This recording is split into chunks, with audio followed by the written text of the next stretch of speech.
ಮಾಡಿರಿ, ಸರಿಯಾಗಿ ಮಾಡಿರಿ, ತಿಳ್ಕೊಂಡು ಮಾಡ್ಬೇಕು ಈ ಗಣಿತಗಳನ್ನು. ದಿನೇಶನು ತನ್ನ ತಿಂಗಳ ಸಂಬಳದಲ್ಲಿ 8,000 ರೂಪಾಯಿ ಖರ್ಚು ಮಾಡಿ 4,000 ರೂಪಾಯಿ ಉಳಿತಾಯ ಮಾಡುತ್ತಾನೆ. ಅವನ ಸಂಬಳ ಮತ್ತು ಉಳಿತಾಯದ ಅನುಪಾತವೇನು? ನೋಡಿ, ಎಲ್ಲ ಈಗ ವಿಚಾರ ಮಾಡ್ತಕ್ಕಂಥ ಗಣಿತದು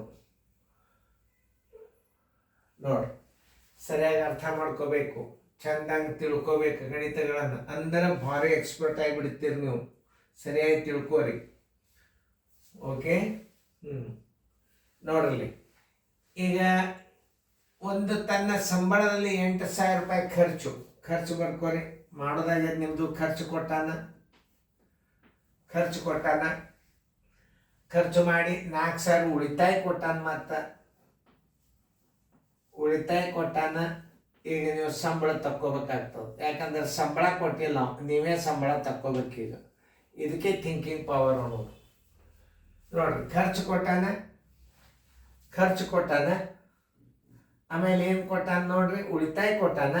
ಈಗ ಸಂಬಳ ತಕ್ಕೋಬೇಕು. ಸಂಬಳಕ್ಕೆ ಯಾವಾಗೆಲ್ಲ ಬರೋಬ್ಬರಿ ಚೆಂದ ಬೀಳ್ತವೆ. ಖರ್ಚು ಎಷ್ಟದ? 8,000 ಅದ. ಪ್ಲಸ್ ಉಳಿತಾಯ ಎಷ್ಟದ? 4,000 ಅದ. ಖರ್ಚ ಮತ್ತು ಉಳಿತಾಯ ಕೂಡಿಸಿದ್ರೆ ಏನು ಬರ್ತದ? ಸಂಬಳ ಬರ್ತದ 12,000 ರೂಪಾಯಿ ಸಂಬಳ. ನೋಡಿ, ಇದನ್ನ ತಿಳ್ಕೊಬೇಕು ಮೊದಲ ನೀವು. ಗಣಿತಗಳನ್ನ ಸರಿಯಾಗಿ ಅರ್ಥ ಮಾಡ್ಕೋಬೇಕು. ಇನ್ನು ಮುಂದೆ ಪ್ರಶ್ನೆ ಓದ್ರಿ. ಅವನ ಸಂಬಳ ಮತ್ತು ಉಳಿತಾಯದ ಅನುಪಾತವೇನು? ಮೊದಲು ಸಂಬಳನೇ ಹಚ್ಕೋಬೇಕು. ಸಂಬಳ ಮತ್ತು ಎದರದು? ಉಳಿತಾಯ ಎಷ್ಟದ? 4,000. ನೋಡಿ, ಹಿಂಗೆ ಹಚ್ಕೋಬೇಕು. ಇದು ಸಂಬಳ, ಇದು ಉಳಿತಾಯ, ಹಿಂಗೆ ಹಚ್ಕೋಬೇಕು. ಈ ಕಡೆ ಉಳಿತಾಯ, ಈ ಕಡೆ ಸಂಬಳ ಹಚ್ಕೊಂಡ್ರಿ ಅಂದ್ರೆ ಅನುಪಾತ ತಪ್ಪಿ ಬಿಡುತ್ತದ. ನೆನ್ಪಿಟ್ಕೋರಿ. ಇವೆಲ್ಲ ನವೋದಯದಾಗ ಎಲ್ಲ ಇಂಥವು ಭಾಳ ಇಂಪಾರ್ಟೆಂಟ್. ಈಗ ನೀವೇನು ಮಾಡಬೇಕು? ಇವು ಸೊನ್ನೆಗಳನ್ನು ತೆಗೀರಿ. 2, 3 ಸೊನ್ನೆ ಇಲ್ಲವ, ಇಲ್ಲಿ 3 ಸೊನ್ನೆವ. ಆಮೇಲೆ ಈಗ ಏನು ಮಾಡಬೇಕು? ಒಂದು ಅನುಪಾತ ಅಂದ್ರೆ ನೀವು ಮಸ ಮಾಡ್ತಿರ್ತಿರಲ್ಲ, ಹಂಗೆ ಮಾಡ್ಬೇಕು. 2 2 6 12, 2 2 4 ಕ್ರಮ ಪದ್ಧತಿ ಪ್ರಕಾರ ಹೊಡಿಬೇಕು. ಮತ್ತು ನೋಡಿ, ಮತ್ತು ತಗೋರಿ. 2 3 6, 2 1 2. ಅಂದ್ರೆ ಉತ್ತರ ಏನಾಯ್ತು? 3:1. ಉತ್ತರ ಸಂಖ್ಯೆ ಹುಡುಕ್ಯಾಡ್ರಿ. 3:1 A. ಇಷ್ಟು ಸರಳಾಗಿ ತಿಳ್ಕೊಂಡು ಗಣಿತ ಮಾಡಿಬಿಟ್ರಿ, ಯಾವ ಬಿರಿ ಇಲ್ಲ ನಿಮಗೆ. ಈ ಅನುಪಾತದಾಗ ಹೆಂಗೆ ಹಚ್ಕೋಬೇಕು ಅನ್ನೋದು ಭಾಳ ಇಂಪಾರ್ಟೆಂಟ್ ಇರ್ತದ. ಹುಡುಗರೆ, ಅದು ಭಾಳ ಇಂಪಾರ್ಟೆಂಟ್. ಮುಂದಿನ ಲೆಕ್ಕ ಮಾಡಿ. ಉಮೇಶನ ಮಾಸಿಕ ವೇತನ 4,500. ಆತನ ಉಳಿತಾಯ ತಿಂಗಳಿಗೆ 2,400 ಆದರೆ ಅವನ ಖರ್ಚು ಮತ್ತು ವೇತನದ ಪ್ರಮಾಣವೇನು? 3 ತಕ್ಕೊಂಡೇ ಬಿಡ್ಬೇಕು ನೀವು. ಭಾಳ ಸರಳ ಅದು. 3 ತಕ್ಕೊಂಡ್ರಿ ಅಂತಂದ್ರೆ ನಿಮ್ಗೆ ಈಜಿ ಆಗ್ತದೆ. ಅನುಕ್ರಮ ನಂಬರ್ SL ನಂಬರ್ 8 ಗಣಿತಗಳು ಭಾಳ ನೋಡ್ರಿ.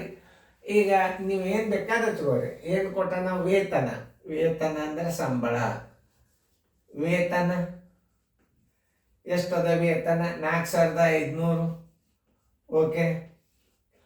ಆಮೇಲೆ ಇಲ್ಲಿ ಬರೋಬ್ಬರಿ ಚಿನ್ನ ಹಾಕಿರಿ. ವೇತನ ಕೊಟ್ಟಾನಂದಾಗ ಬರೋಬ್ಬರಿ ಚಿನ್ನ ಬರುವುದೇ ಇಲ್ಲ.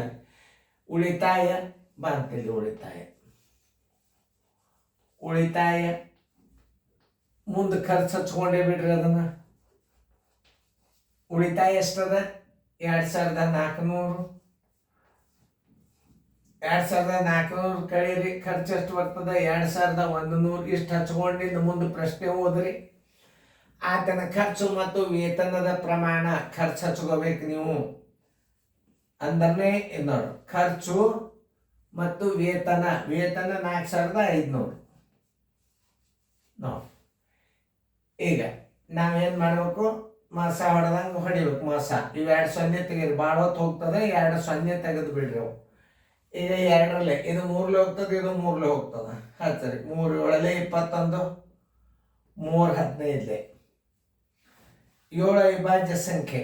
ಆದ್ದರಿಂದ ಉತ್ತರ 7:15 ಎಲ್ಲಿರ್ತದೆ? ಕರೆಕ್ಟಾಗಿ ಉತ್ತರ ಚೆಕ್ ಮಾಡಿ ಹಾಕಿಬಿಡ್ರಿ. 7:15 ಉತ್ತರ ಸಂಖ್ಯೆ C. ಅವೆಲ್ಲ ತಪ್ಪು ಅನುಪಾತಗಳನ್ನು ಕೊಟ್ಟು ನಿಮಗೆ ಇಲ್ಲಿ ಕರೆಕ್ಟಾಗಿ ಬಂತು ಅಂತಂದ್ರೆ ನೀವು ಉತ್ತರ ಸಿಕ್ಕೇ ಬಿಡುತ್ತದು.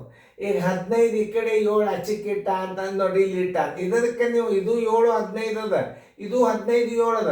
ನೀವು ಇದಕ್ಕೆ ಹಾಕಿದ್ರೆ ರಾಂಗ್ ಆಗ್ತದೆ. ಇದನ್ನು ಹಾಕಿದ್ರೆ ಏನಾಗ್ತದೆ? ಅಲ್ಲಿ ಖರ್ಚು ಬರಂಗಿಲ್ಲ. ವೇತನ ಮತ್ತು ಖರ್ಚಿನ ಪ್ರಮಾಣ ಬರ್ತದೆ. ಅವೇನು ಹೇಳ್ಯಾನ, ಖರ್ಚು ಮತ್ತು